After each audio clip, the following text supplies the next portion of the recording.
We are thrilled to hand the control of this rock and roll machine over to Christine Karki.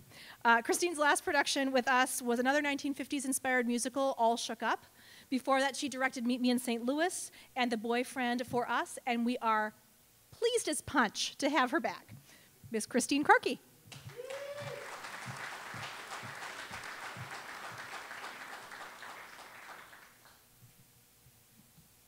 Thanks. Well, now that I know it was the most requested musical, I feel a little bit of pressure, but it's all right. I like a challenge.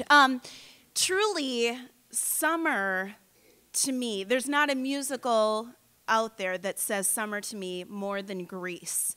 The summer of right after my 5th grade school year, one of my close childhood friends and I recorded off the TV or some magic, the VHS machine.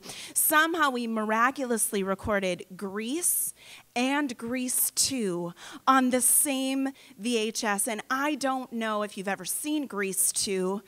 I'm a huge fan.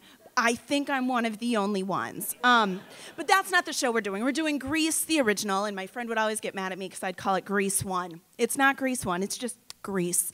Anyway, every day we watched this show, this musical, and then the next one. And we knew I could do the whole thing for you up here. I won't, but thank you, Tony. I would. Summer loving, no, but it is in the show, and I think it says summer to so many people and fun because the show is set in the school year and it ends right before the summer. It's so much fun. It's got that youth energy, and it starts in the summer. And of course, there's the song Summer Lovin'. So let's do this show next summer, shall we? In a year from now, so please mark your calendars and come back for this. I'm so excited to bring this show that is, I think, a classic.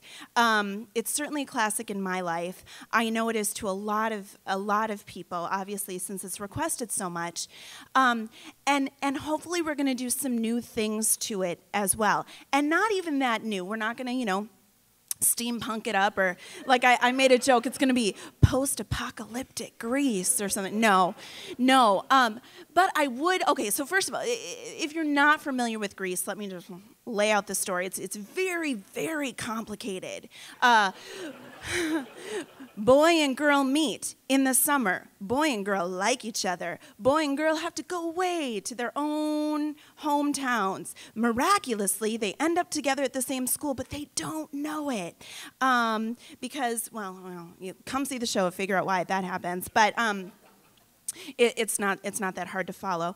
Anyway, it is a story about not just boy and girl, Sandy and Danny, but about their friends and about the love, first love and friendship and youth and image and how important we think image is. But there's some deeper themes too. There's class.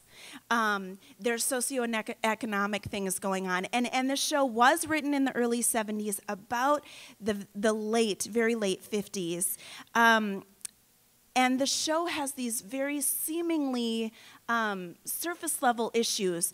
Gosh, golly, will the boy ask me to the dance? Oh, he didn't. Now I have to take this other fella, and I'm going to make my friend jealous, and all of these other things. And it seems very surface, but underneath that surface is a lot of simmering, percolating other things. If you think, if you are familiar with it in 1958, 1959, you know that we were truly on the precipice of the sexual revolution and a whole lot of other things that were we were just on the horizon, and all of that's kind of percolating underneath there. So I would love to bring out some of the things that were happening in society that didn't necessarily show on the surface, but were certainly there.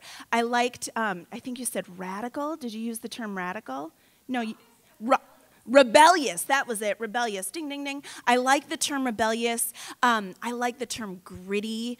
I'd like to bring out some of the grittiness to the show as well. But keeping that in mind, it's still going to be the show that I grew up with loving, that we all know and love, and it's going to feel like a great summer fun time. So please come back in a year and join us for that. Thank you.